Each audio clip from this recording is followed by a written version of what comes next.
अस्सलामुअलैकुम। आज की वीडियो है बुत परस्ती की इब्तिदा कैसे हुई। ये वीडियो बहुत अच्छी लगेगी आपको क्योंकि इसमें बहुत कुछ नई नई बातें हैं, अच्छी बातें हैं, तो ये जानना भी ज़रूरी है। आपने ही सवाल किया था इसलिए मैंने सोचा, ताख़ीर तो हुई लेकिन मैं वीडियो लेकर हाजिर हूँ। चलिए वीडियो शुरू करते हैं। बुत परस्ती की इब्तिदा कैसे हुई। मैं जिस मुल्क में रहता हूँ यानी भारत में रहता हूँ, यहाँ हर जगह ऐसा कुछ देखने को मिलता है। चूँकि हमारे आसपास जो मेरे पड़ोसी हैं वो इन्हीं सब चीज़ों में यकीन रखते हैं, तो इनके बारे में गहराई से इल्म है, कम से कम यहाँ के रहने वाले सभी लोगों को। तो यहाँ हमको देखना है कि इसकी तारीख़ क्या है, बुत परस्ती की इब्तिदा हुई कब से, कहाँ से ये सिस्टम चला आ रहा है। तो मैं आपको बता दूं कि आदम अलैहिस्सलाम के ज़माने में बुतों का कोई रिवाज नहीं था, यानी उस दौर में बुत नामी कोई चीज़ ही नहीं थी। उनके बाद का जो दौर आया यानी हज़रत नूह अलैहिस्सलाम का जो दौर आया है, उस दौर में या कहा जा सकता है कि उस दौर के बाद बुत परस्ती का रिवाज आम हुआ। अब क्यों हुआ, देखिए पूरी तारीख़ आपके सामने। हज़रत नूह का ज़माना और बुत परस्ती की इब्तिदा के बारे में इस्लामी रवायात, कुरान मजीद और तारीख़ी व तफसीरी ज़राए से बहुत सारी मालूमात मिलती हैं। ज़ैल में कुछ बताया जा रहा है यहाँ पर आपको, जो हज़रत नूह अलैहिस्सलाम के ज़माने से ताल्लुक़ रखती हैं ये सारी मालूमात, और ये बताती हैं कि नूह अलैहिस्सलाम के ज़माने में इसका आगाज़ कैसे हुआ। तो नूह अलैहिस्सलाम के ज़माने को जाने। कुरान मजीद के मुताबिक हज़रत नूह अलैहिस्सलाम अल्लाह के अज़ीम पैगम्बरों में से एक थे, जिन्हें अपनी कौम को तौहीद की दावत देने और शिर्क से रोकने के लिए मबूस किया गया। उनका ज़माना तारीख़ी तौर पर बहुत क़दीम है और मुफस्सिरीन के मुताबिक ये तकरीबन 10,000 से 6,000 साल क़ब्ल मसीह के करीब हो सकता है। अगरचे दक़ीक़ तारीख़ों के बारे में अख्तलाफ़ात मौजूद हैं। हज़रत नूह की उम्र कुरान के मुताबिक 950 साल थी, सूरह अनकबूत में है, जो उनकी तबलीग की तवील मुद्दत को ज़ाहिर करती है। अब उन्हीं के दौर में बुत परस्ती की इब्तिदा हुई। इस्लामी रवायात के मुताबिक बुत परस्ती की इब्तिदा हज़रत नूह अलैहिस्सलाम के ज़माने में हुई। इसकी तफसीलात कुरान मजीद, अहादीस और मुफस्सिरीन की तशरीहात से मिलती हैं। यहाँ देखें, कुरान में बुत परस्ती का ज़िक्र। कुरान मजीद की सूरह नूह में हज़रत नूह अलैहिस्सलाम की कौम के 5 बुतों का ज़िक्र है और उन्होंने कहा, तुम अपने माबूद को हरगिज़ न छोड़ो, न वद को छोड़ो, न सिवा को, न यगूस को, न यगूक को और न नसर को। मुफस्सिरीन, जिनमें इब्न कसीर और तिबरी जैसे नाम हैं, के मुताबिक मुफस्सिरीन के मुताबिक ये बुत असल में कौम नूह के नेक और परहेज़गार लोगों के नाम थे, जिनकी वफ़ात के बाद उनकी यादगार के तौर पर मूर्तियाँ बनाई गईं। वक्त गुज़रने के साथ बाद की नस्लों ने इन मूर्तियों को माबूद समझकर पूजना शुरू कर दिया।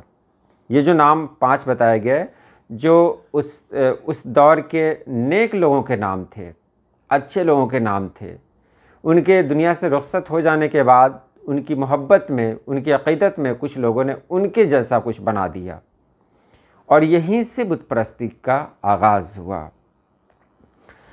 इब्न अब्बास की रवायत, मशहूर सहाबी हज़रत इब्न अब्बास से मनक़ूल है कि वद, सवा, यगूस, यऊक और नसर कौम नूह के नेक लोगों के नाम थे। उनकी वफ़ात के बाद लोगों ने उनकी याद में मूर्तियाँ बनाई, इब्तदाई तौर पर महज खराज तहसीन के तौर पर, लेकिन शैतान ने बाद की नस्लों के दिलों में ये बात डाल दी कि ये मूर्तियाँ अपनी अलग ताकत रखती हैं और उनकी पूजा खुदा तक रसाई का ज़रिया हैं।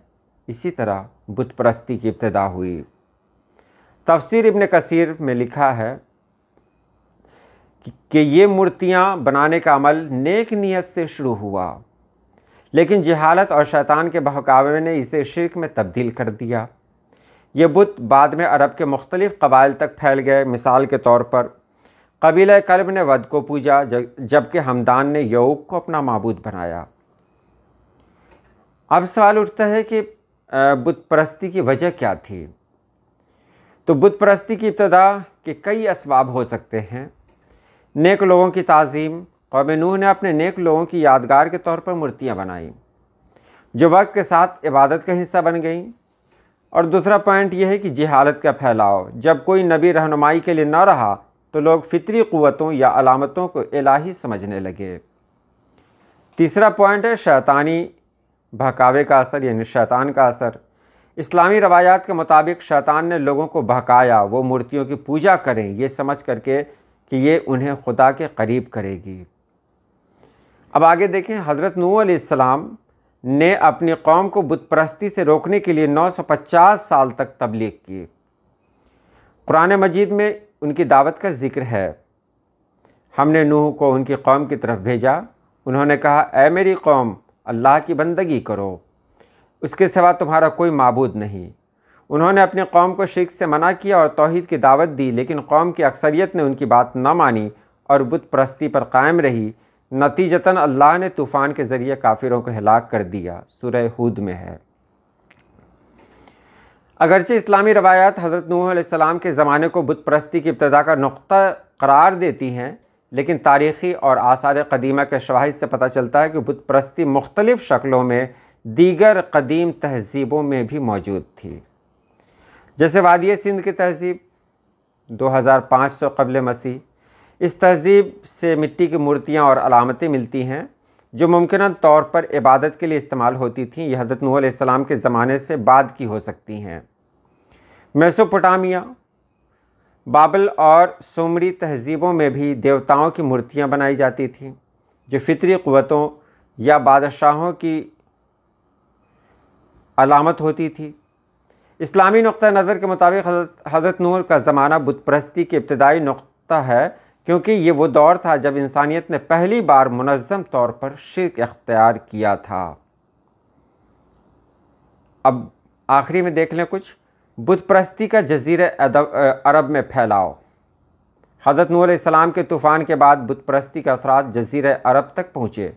मुफस्सिरीन के मुताबिक कौम नूह के बुत वद, सुआ वग़ैरह बाद की नस्लों और कबाइल तक मुंतकिल हुए। मिसाल के तौर पर वद कबीला कल्ब ने दौमतुल जिंदल में उसकी पूजा की। सवा कबीला हज़ील ने इसे अपना माबूद बनाया। ये बुत अरब के मुख्तलिफ़ इलाक़ों में इबादत गाहों का हिस्सा बन गए।